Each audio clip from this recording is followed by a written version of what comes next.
देखिए दोस्तों, आज फिर हम परसेंटेज की अगला जो पार्ट हमारा पार्ट थ्री में हम 19 से लेकर कुछ आगे क्वेश्चन स्टार्ट करते हैं।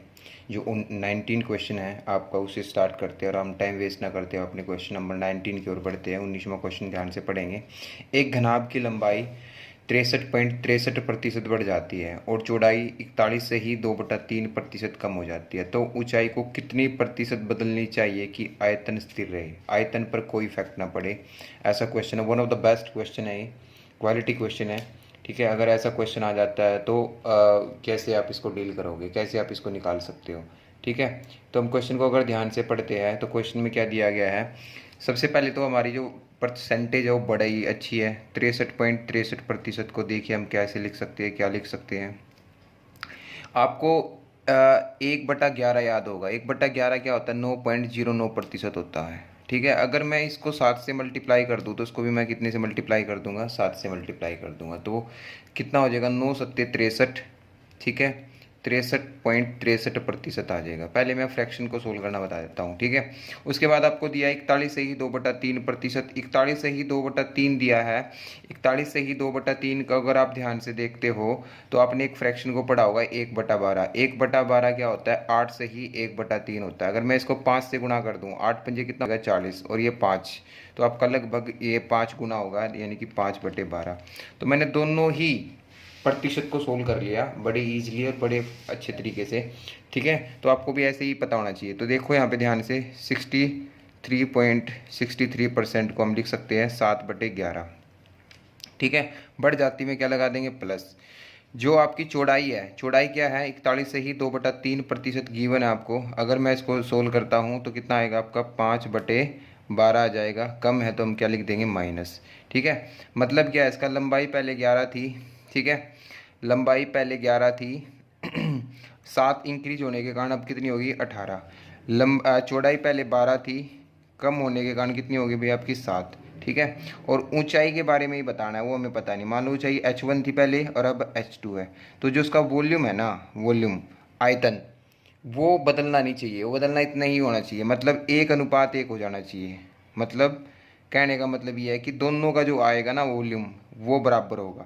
अगर ऐसे कोई कटता है तो काट लेते हैं। 6×3 = 18 होगा, 6×2 = 22 होगा, और 6×2 = 12 होगा, सॉरी, 11×2 = 22, 22 h1। ठीक है, बराबर है किसके, 7×21 h2। ठीक है, तो इन दोनों में रेशियो निकाल लेते हैं। तो h1 कितना होगा आपका, h1 आएगा आपका 21 और h2 कितना आ जाएगा आपका 22। यानी कि ऊंचाई पहले 21 थी, अब 22 है, तो कितना बढ़ाना पड़ेगा हमें, एक का इंक्रीमेंट करना पड़ेगा, 1/21। और 1/21 आपको पता होना चाहिए, 21×4 = 16, तो 4 से ही 16/21। ठीक है, 4 से ही 16/21, या 16/21 को जब आप भाग करोगे तो आप लिख सकते हो 4.76%। तो आपका आंसर आ जाएगा 4.76%। क्लियर। तो बढ़ते हैं हम अगले क्वेश्चन की ओर। तो दोस्तों वैसे क्वेश्चन बहुत अच्छा था, आप इसको बार बार देखो, चेक करो कैसे मैंने किया है। ठीक है, एक बार मैं यहाँ से दोबारा बता देता हूँ। ये वॉल्यूम निकाल लेंगे, इसको हमने पहले तो काट दिया, तो 22 h1 और ये 22 h2 दोनों बराबर है। अगर कोई चीज़ इक्वल में हो और उन दोनों का रेशियो निकालना, तो उसके जो कोफिशिएंट उसको खींच के यहाँ लिया हो, इस पे आ जाएगा, यहाँ पे आ जाएगा, तो बस इसके ऊपर हमें बताना है। ठीक है, तो बढ़ते हैं हम अगले क्वेश्चन की ओर। क्वेश्चन नंबर 20 में आपको क्या दिया है। तो क्वेश्चन नंबर 20 को ध्यान से पढ़ते हैं। एक सिलेंडर की त्रिज्या को 120% बढ़ जाती है और इसकी ऊंचाई 40% तक कम हो जाती है, तो इसके आयतन में कितने प्रतिशत की वृद्धि होगी। ठीक है, तो सबसे पहले जो सिलेंडर होता है, सिलेंडर के आयतन का फार्मूला आपको पता होना चाहिए। सिलेंडर के आयतन का जो फार्मूला होता है वो क्या होता है आपका, ये होता है सिलेंडर। इसके जो आयतन का फार्मूला होता है वो होता है πr²h। तो यहाँ पे इसका पाई का कोई रोल नहीं होता। त्रिज्या का कितनी बार रोल है, 2 बार। ठीक है, और ऊंचाई का कितनी बार है, 1 बार। तो इसका मतलब यहाँ पे जो 120% बढ़ जाती है, इसको हम लिखेंगे तो कितना लिखेंगे, 6/5। ठीक है, और 40% तक कम हो जाती है। ठीक है, 40% को हम क्या लिख सकते हैं, 2/5। कम है तो माइनस लगा देंगे। तो 5 पहले त्रिज्या थी, 6 बढ़ जाती है, कितनी हो जाएगी, 11। 5 11, 2 बार पता चल गया होगा, क्योंकि त्रिज्या का 2 बार इफेक्ट पड़ेगा। ऊंचाई कितनी है, पहले 5 थी, अब 2 कम होगी, कितनी होगी आपकी, 3। तो कितनी थी, 125। ठीक है, और पहले जो आयतन था वो 125 था, अब जो आयतन है वो कितना हो गया आपका, 363। तो कितने का इंक्रीमेंट हो गया, ठीक है, 13 में से 5 गई 8 होगा, ठीक है। 5 में से 2 गया कितना हो जाएगा 3 हो जाएगा, और आपका 3 में से 1 गया कितना हो जाएगा 2/125, और गुणा में कितना हो जाएगा आपका 100। तो 25 चौका 100 होता है, 25 पंजे 125 होता है, ठीक है। 8 चौक 32, और 4 3 12, और 3 कितना हो जाएगा 15, 1 4 दूनी 8, और 1 कितना हो जाएगा 9, ठीक है। 5 एकम 5, ठीक है। 5 नीम 45, और ये आ जाएगा आपका 190.4% आपका आंसर होगा। क्लियर। तो बहुत लाजवाब अच्छा क्वेश्चन था दोस्तों, और बड़ी आसानी के साथ मैंने इसको कर दिया। क्वेश्चन नंबर 20 आपका ध्यान से करना, ठीक है। अगले क्वेश्चन की ओर बढ़ते हैं। क्वेश्चन नंबर 21 में क्या दिया है, ध्यान से देखते हैं।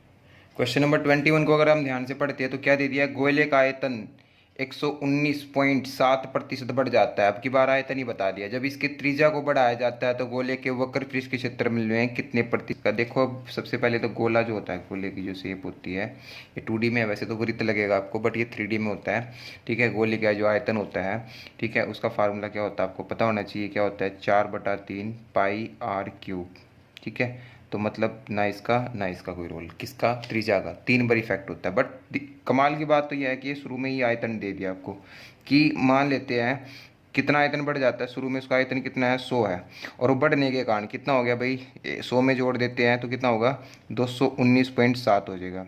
अगर इसका रेशियो है पॉइंट हटाना चाहते हो तो यहाँ पे कितना कर लेते हैं हम ये। और आयतन किसके बराबर है आपका, आयतन है r³ के बराबर। अगर r³ इसके बराबर है तो अगर आपको r निकालना होगा तो आप इसका क्या कर दोगे, आप यहाँ पे इसका क्या कर देंगे जी, यहाँ पे घनमूल कर देंगे, ठीक है जी। अरे बात समझ में आई नहीं आई, ठीक है। r³ अगर इसके बराबर है तो r किसके बराबर होगा, इसका घनमूल कर देंगे। तो 1000 किसका क्यूब होता है 10 का, और 2197 किसका क्यूब होता है 13 का, ठीक है। अब उसने ये नहीं पूछा कि त्रिज्या पर क्या इफेक्ट पड़ेगा, त्रिज्या कितना होगा। उसने बोला कि वक्र पृष्ठ के क्षेत्रफल में कितने प्रतिशत का परिवर्तन होगा। अब वक्र पृष्ठ का क्षेत्रफल क्या होता है, गोले के वक्र पृष्ठ का क्षेत्रफल होता है πr²। क्या होता है πr², मतलब ना इसका कोई रोल ना इसका कोई रोल। त्रिज्या का 2 बार इफेक्ट होता है, एक बार हम लिख चुके हैं, एक बार वो लिख लेते हैं 10 13, कितनी हो जाएगी 10 13। तो क्षेत्रफल कितना हो जाएगा, पहले था 100, अब कितना है एकड़, तो कितने का इंक्रीमेंट होगा आपका 69 का। और 100 पे कोई भी चीज़ होती है तो उतना ही आंसर होता है, तो 69% का आपका आंसर होगा। तो one of the best quality question है, ध्यान से करोगे मतलब आप जितने भी क्वेश्चन पढ़ोगे इनमें सबसे बेस्ट क्वेश्चन है, ठीक है। आगे चलते हैं क्वेश्चन नंबर 22। क्वेश्चन नंबर 22 को अगर आप ध्यान से देखोगे, एक बेलन का आयतन 43% बढ़ जाता है जबकि इसकी ऊंचाई इतने कम हो जाती है, तो बेलन के वक्र पृष्ठ के क्षेत्रफल में कितने प्रतिशत का परिवर्तन होगा। तो ये भी आपका one of the best quality question है। 22वां क्वेश्चन देखो, सबसे पहले बेलन दिया है, बेलन की जो शेप होती है, मैं शेप बना के दिखा देता हूँ, कुछ इस प्रकार का होता है आपका बेलन, ठीक है। बेलन का जो आयतन दे दिया, आयतन का फार्मूला क्या होता है, बेलन के πr²h, ठीक है। तो इसने शुरू में बोल दिया कि जो आयतन है आपका, आयतन, ठीक है, मान लेते हैं पहले 100 था, अब बढ़ के कितना हो गया 143 हो गया। मतलब ना तो इसका कोई रोल किसका यहाँ पे r²h, ये आयतन जो है किसके बराबर है r²h के बराबर है। जबकि इसकी ऊंचाई के लिए फ्रैक्शन दे दिया 15 से ही 5/13 की आयतन हमारा ये होगा। तो ऊंचाई जो है, ठीक है, ऊंचाई को अगर आप कम कर देते हैं, मतलब पहले जो ऊंचाई थी ना, ऊंचाई वो 13 थी और वो 11 कम होगी। तो अगर आप इस समीकरण को ध्यान दो, अगर मैं इससे डिवाइड कर दूं तो क्या बचेगा आपके पास, r² तो बचेगा। अगर मैं इसको और इसको डिवाइड कर दूं तो h से आपका h खत्म हो जाएगा, तो किसके बराबर होगा 100/13, ठीक है, और 143/11 कितना आएगा आपका 13। ये 13 उस तरफ चला जाएगा तो r² की वैल्यू कितनी होगी 100/169 होगा। तो one of the best question है दोस्तों, ध्यान से करना पड़ेगा, ऐसे नहीं होगा, ठीक है। आपको दिखाई नहीं दे रहे तो मैं दोबारा यहाँ पे दिखा देता हूँ आपको, ठीक है। तो ये अगर आप इसको काटोगे तो कितना होगा, ये 13 उस तरफ चला जाएगा तो कितना होगा, 13 का स्केयर कितना होता है 169, r² की वैल्यू इतनी है। तो हमें बताना क्या है यहाँ पे, बेलन के वक्र पृष्ठ के क्षेत्रफल बताना है। तो बेलन का जो वक्र पृष्ठ होता है वो होता है 2πrh, ना तो 2 का कोई रोल ना पाई का कोई रोल, r का रोल है। बट हमारे पास तो अभी तक r² आया, तो अभी थोड़ी देर पहले मैंने आपको कराया भी था इस तरह का क्वेश्चन। अगर आपको r निकालना होगा तो इसके ऊपर स्क्वायर रूट कर दो, जब आप इसके स्क्वायर रूट करोगे तो कितना आएगा 10, इसका स्क्वायर रूट करेंगे कितना आएगा 13, ठीक है। r की वैल्यू आ गई, और हमें h चाहिए, h हमारे पास ऑलरेडी था, h कितना है आपके पास, h था 13 और 11, ठीक है जी। 13 से आप 13 उड़ा सकते हो, तो आपका जो क्षेत्रफल होगा ये कितना आया 10 और ये कितना आया 11। कितना इंक्रीमेंट हो जाता है 1, किस पे 10 पे, तो 1/10 क्या होता है आपका 10%। तो वक्र पृष्ठ का जो क्षेत्रफल होगा बेलन का वो कितना प्रतिशत इंक्रीज हो जाएगा, 10% आपका इंक्रीज हो जाएगा। क्लियर। तो one of the best question था दोस्तों, ऐसे ही नहीं है, आसान क्वेश्चन नहीं था, बहुत अच्छे लेवल का क्वेश्चन था। थोड़ा ध्यान से समझो, बार बार समझो, और जितनी बार करोगे उतने बार कुछ आपको इस क्वेश्चन से सीखने को मिलेगा। अब बढ़ते हैं हम अगले क्वेश्चन 23 की ओर।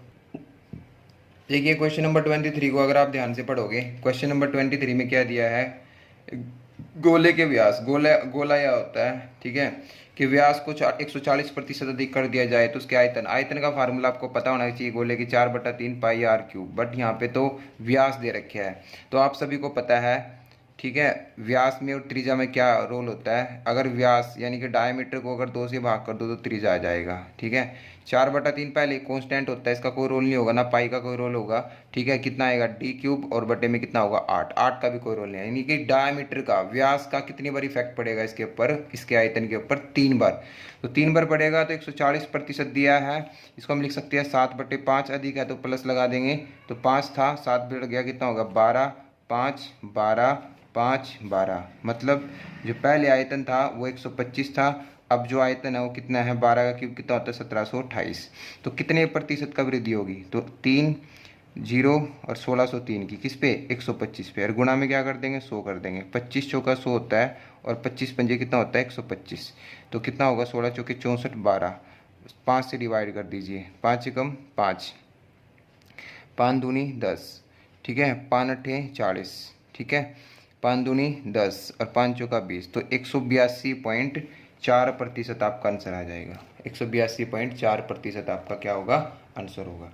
तो ये भी बेस्ट क्वेश्चन है दोस्तों। देखो मैं जो भी क्वेश्चन कराऊंगा फिलहाल वो बेस्ट क्वेश्चन होंगे, तो आप उसको बार बार करके देखो, तो आपको अपने आप ही क्लैरिटी आएगी, अपने आप ही पता चलेगा कि क्वेश्चन की वैरायटी कितनी कराई है मैंने, ठीक है। क्वेश्चन नंबर 24 पढ़ते हैं, और इस टाइप का लास्ट क्वेश्चन है, ठीक है।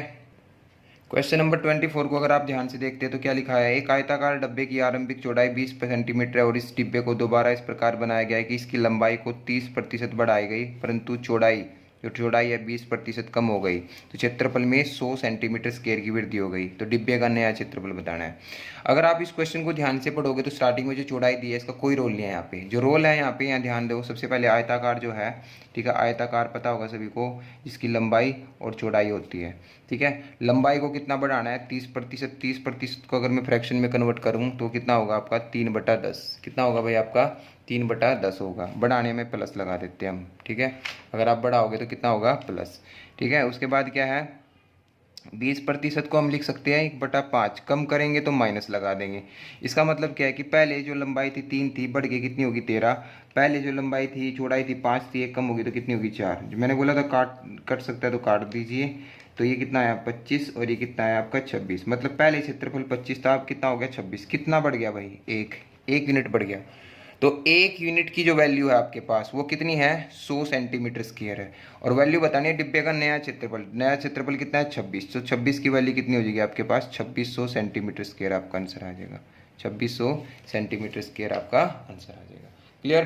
तो ये जितने 24 क्वेश्चन थे सारे एक जैसे हैं, ठीक है। अब हम थोड़े से अलग क्वेश्चन है इसी से रिलेटेड, पर थोड़े से अलग क्वेश्चन है, उनको तरफ देखते हैं ध्यान से। तो क्वेश्चन नंबर 25 में अगर आप देखते हो, क्वेश्चन नंबर 25 के लिए आपको एक नया फार्मूला याद रखना पड़ेगा, और यह बेसिक चीज़ है, खर्च। खर्च निकालने का जो फार्मूला होता है वो क्या होता है आपका खपत गुणा मूल्य है। क्या फार्मूला होता है खपत गुणा मूल्य, ठीक है। एक्सपेंडिचर का जो फार्मूला होता है आपका एक्सपेंडिचर का, वो होता है आपका कंजप्शन इनटू में प्राइस, ठीक है। व्यय भी बोल सकते हैं, एक्सपेंडिचर भी बोल सकते हैं, खर्च भी बोल सकते हैं, ठीक है भाई। यहाँ तक बात समझ में आई। उसके बाद अगर हम ध्यान से देखते हैं क्वेश्चन को, क्वेश्चन की तरफ अगर ध्यान से पढ़ते हैं, जैसे क्षेत्रफल था ना, क्षेत्रफल बराबर क्या होती है लंबाई गुणा चौड़ाई, तो उसने इस टाइप में जो हमने लंबाई चौड़ाई के साथ कुछ किया, क्षेत्रफल पर क्या प्रभाव पड़ा, ऐसा ही क्वेश्चन है ये भी, ध्यान से पढ़ोगे।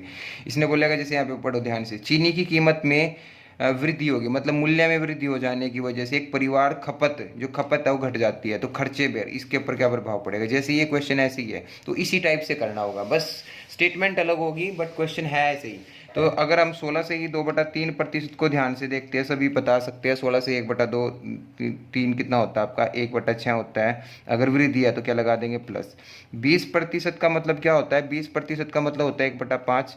ठीक है, पहले लंबाई 6 थी, एक बढ़ जाती है कितनी हो जाएगी 7। पहले लंबाई 5 चौड़ाई 5 थी, एक घट जाती है कितनी हो जाएगी, सॉरी लंबाई नहीं, सॉरी। ठीक है, कीमत मूल्य, पहले मूल्य 6 था, एक का इंक्रीमेंट हो जाता है तो कितना हो जाएगा 7। पहले जो आपकी खपत थी वो 5 करते थे, अब कितनी खपत करते हो आप 1। तो इसका मतलब खर्च कितना होगा, कटता है तो काट देते हैं, कितना होगा 2, और ये कितना हो जाएगा आपका 3, तो 15, और ये कितना हो जाएगा 14। तो अब खर्च में बदलाव आ गया, कितना बदलाव आ गया, मतलब पहले मैं 15 यूनिट खर्च करता था, अब मैं कितनी यूनिट खर्च करता हूँ 14 यूनिट खर्च करता हूँ। इसका मतलब 1 यूनिट कम हो जाती है, किस पे 15 पे, और गुणा में कर देंगे 100, और 1/15 तो आपको वैसे भी पता है 6 से ही 2/3% खर्च में क्या होगा, बदलाव होगा। 6 से ही 2/3% आपका आंसर आ जाएगा। क्लियर, तो ये क्वेश्चन भी ऐसा ही है। ठीक है, हम एक दो क्वेश्चन और ऐसे करेंगे, आपको थोड़ा और उससे पता चलेगा। क्वेश्चन नंबर 26 को पढ़ते हैं। ठीक है भाई, क्वेश्चन नंबर 26 को अगर आप ध्यान से देखते हो, क्वेश्चन नंबर 26 में क्या दिया है, एक वस्तु की कीमत में 36% की वृद्धि हुई और खरीदी गई मात्रा में 30% की कमी हुई। ठीक है, खरीदी गई मात्रा में, मात्रा मतलब खपत में 30% की कमी हुई, तो वस्तु के खर्च की राशि में कितने। देखो स्टेटमेंट को पता नहीं कितने तरीके से बनाया जा सकता है, बस आपको समझना पड़ेगा कि किस टाइप की है। ये कीमत का मतलब क्या होता है, मूल्य, मूल्य में वृद्धि होगी 36%। 36% को मैं क्या लिख सकता हूँ, 36% को मैं क्या लिख सकता हूँ, ये बिट आप ध्यान से देखो इस क्वेश्चन को। अभी मैंने बताया कि उसी टाइप के क्वेश्चन है, अगर उसी टाइप के क्वेश्चन है तो मैंने आपको इसके लिए, अगर फ्रैक्शन आपकी ये प्रतिशत सही है ना, आपकी इंटीजर वैल्यू है, तो आप डायरेक्ट ये फार्मूला यूज करो, क्यों वे फालतू में टाइम नहीं खराब करना आपको। ठीक है, आपको पता है 36% की होगी वृद्धि, ठीक है, कमी होगी कितने की 30 की। ठीक है, प्लस माइनस क्या होगा माइनस, ठीक है, इंटू में अपॉन में कितना हो जाएगा आपका 100। ठीक है, ये कितना है आपका 6, तो 36 ये कितना होता है 108, 36 108 और बटे में 10 कितना हो जाएगा 10.8। 6 में से 10.8 को माइनस करेंगे, माइनस के 4.8 आया, और माइनस का मतलब क्या होता है कमी, कितने की कमी 4.8% की क्या हो जाएगी आपके पास कमी आ जाएगी। ठीक है, तो देखो वही टाइप है ये, आपका क्षेत्रफल से रिलेटेड ही है, क्योंकि खर्च खर्च निकालना है, और खर्च निकालने का जो फार्मूला होता है वो होता है खपत गुणा मूल्य है, और खपत गुणा मूल्य दोनों चीजों के ऊपर इफेक्ट डाल रखे। इसका मतलब क्या होगा, आपको वही फार्मूला यूज कर सकते हो, और ये इस मेथड से करना है। तो आपको यही समझना है कि क्वेश्चन को किस टाइप से डील करना हमें। पहला मेथड बेस्ट है, सेकंड मेथड बेस्ट है, थर्ड मेथड कोई नहीं बताएगा, आपको खुद देखना पड़ेगा। और मैं आपको बता रहा हूँ कि अगर इंटीजर वैल्यू है तो सबसे बेस्ट ये है, अगर दो वैल्यू के ऊपर डिपेंड है हमारा। ठीक है, तो बढ़ते हैं हम क्वेश्चन नंबर 27 की, और 27 में क्या दिया है। क्वेश्चन नंबर 27 को दोस्तों पढ़ो ध्यान से। क्वेश्चन नंबर जो 27 है उसमें बशीर का कार्य समय प्रतिदिन 15% बढ़ गया। प्रतिदिन का जो कार्य समय था ना वो 15% बढ़ गया, और उसका वेतन प्रति घंटे 20% तक बढ़ गया। तो दैनिक आय क्या होती है, फिर से ध्यान दो भाई। दैनिक आय जो होती है ना, दैनिक आय वो किस किस के ऊपर डिपेंड करेगी, एक तो किसके ऊपर डिपेंड करेगी, प्रति घंटे आय, जो प्रति घंटे की आय होगी ना उसके ऊपर, और इनटू में उसका जो समय कितने घंटे वो काम करता है उसके ऊपर डिपेंड करेगी। फिर से जो है फार्मूला जो बना हुआ आपका यहाँ पे ये आय का, वो दो चीज़ों के ऊपर डिपेंड है, और दो चीज़ों के ऊपर डिपेंड है। फिर से जो हमारी प्रतिशत है वो एक इंटीजर वैल्यू है, अगर वो इंटीजर वैल्यू है तो हम टाइम वेस्ट ही नहीं करेंगे भाई, ये फार्मूला लगाएंगे और सोल्व कर देंगे। अगर आप इसके ऊपर सोल्व करेंगे फ्रेंड्स तो कितना आएगा आपका, एक्स की वैल्यू कितनी है 15, और वेतन में ये भी बढ़ जाता है 20, तो प्लस इंटू प्लस कितना होगा 15 गुणा 20/100। ठीक है जी, तो ये कितना है आपका 35, और इसको आप काटोगे 20×100 होता है, 5×3 = 15, तो 3 35 + 3 कितना होगा 38% आपका आंसर आ जाएगा। तो उसके जो दैनिक आय है उसमें कितने प्रतिशत की वृद्धि हो जाएगी, 38% की वृद्धि हो जाएगी। तो ये छोटी छोटी चीज़ें आपको फार्मूले याद करने नहीं पड़ेंगे, आपको थोड़ा दिमाग लगाना पड़ेगा, थोड़ा बेसिक आपको पता होना चाहिए इसके लिए। ठीक है, नेक्स्ट क्वेश्चन में बढ़ते हैं। तो क्वेश्चन नंबर 28 को ध्यान से पढ़िए। तेल का मूल्य 20% तक बढ़ जाता है, तेल का मूल्य बढ़ जाता है किंतु खपत, फिर से आ गया मूल्य और खपत से रिलेटेड, व्यय मतलब खर्च में कितने प्रतिशत की वृद्धि। तो बट प्रतिशत जो आपकी इंटीजर वैल्यू नहीं है तो आप इसको सोल्व कीजिए। 20% का फ्रैक्शन बना लीजिए। 20% का फ्रैक्शन कितना होगा 1/5। ठीक है, क्वेश्चन नंबर 28 ध्यान से देखिए। तो 1/5 बढ़ा रहा है तो प्लस लगा दो। खपत 8 से 1/3 का मतलब क्या होता है, मेरे याद हो चुकी है तो आपके भी याद हो जानी चाहिए। 1/12। 1/12 कम है तो माइनस लगा दीजिए। पहले जो था मूल्य 5 था, बढ़ के कितना हो गया 6। पहले जो खपत थी 12, घट के कितनी होगी 11। ठीक है, 6 दूनी 12 होता है और ये कितना हो गया 10 और ये कितना हो गया आपका 11। कितने, एक का। ठीक है, किस पे 10 पे, गुणा में 100। तो आंसर कितना है आपका 10%। तो 10% की क्या होगी आपकी यहाँ पे वृद्धि होगी। ठीक है, तो खर्च कितना बढ़ जाएगा आपका 10% बढ़ जाएगा। ठीक है, तो अगले बढ़ते हैं हम क्वेश्चन नंबर 29 की तरफ। 29 में क्या दिया, ध्यान से देखो दोस्तों। 29 जो क्वेश्चन है आपका, किसी सिनेमा टिकट की बिक्री 57 से 1/7% बढ़ जाती है और टिकट का मूल्य इतना बढ़ जाता है तो उसके राजस्व, देखो कोई भी व्यक्ति होता है उसका जो राजस्व होगा वो, अगर सीटों की बात करूं तो किस किस के ऊपर डिपेंड करेगा। एक तो टिकट का मूल्य जो होगा, टिकट का मूल्य, ठीक है, बिक्री। और दूसरा किसके ऊपर डिपेंड करेगा, उसकी टिकटों की संख्या के ऊपर, टिकटों की बिक्री के ऊपर या टिकटों की संख्या के ऊपर।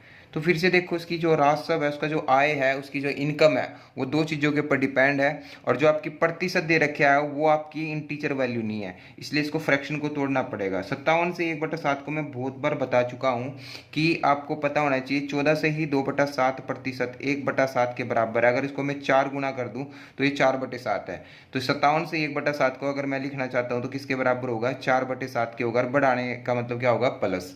मूल्य जो दिया है 16 से ही 2/3%, बहुत बार लिख चुका हूं मैं, 1/6 होगा। मतलब पहले जो टिकटों की बिक्री थी 7 होती थी, बढ़ गई अब कितनी होती है 11। पहले जो मूल्य था वो 6 था, अब बढ़ गया कितना हो गया 7। ठीक है, 7 से 7 खत्म, तो ये कितना है 6, ये कितना है 11। मतलब राजस्व में कितने की इंक्रीमेंट हो गया 5 का, किस पे 6 पे, गुणा में 100। और 5/6 होता है आपका 83 सही 1/3।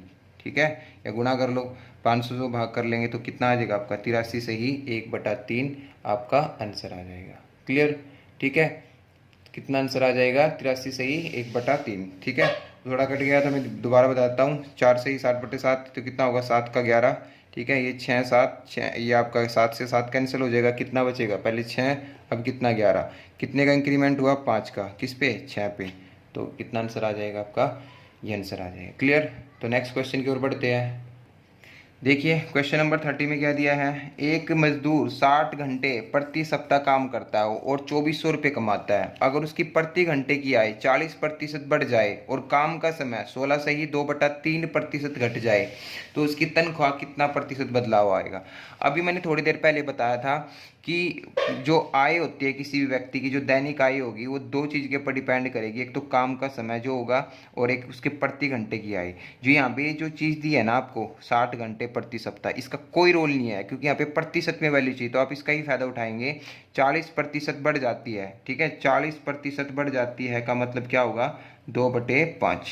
ठीक है, और 16 से ही 2/3% घट जाती है, इसका मतलब 1/6 माइनस। मतलब पहले जो था प्रति घंटे 5 काम करता था, अब बढ़ के कितना हो गया भाई 7। पहले जो काम का समय था, पहले जो प्रति घंटे 5 रुपये मिलते थे मान लो उसको, अब कितने मिलते हैं 7। और जो समय था पहले 6 यूज करता था, अब करता है कितना 5। 5 से 5 कैंसिल हो जाएगा, 6/7। तो कितना बढ़ जाता है आपका 1, किस पे 6 पे, गुणा में 100। यानी कि 1/6 कितना होता है 16 से ही 2/3% की क्या हो जाएगी, उसकी इनकम में बदलाव आएगा, उसकी तनख्वाह में क्या आएगा, बदलाव आएगा। क्लियर, यहाँ तक बात समझ में आई, बहुत आसान सी बात थी। इस तरीके से आप इस क्वेश्चन को, अगर आपको मेरी ये वीडियो पसंद आई हो तो please like share and subscribe कीजिए। ठीक है, और हम अगली भी नेक्स्ट वीडियो इसी जोश के साथ, इसी होश के साथ लेके आते रहेंगे और बच्चों की ऐसे ही तैयारी कराते रहेंगे। Okay, good bye.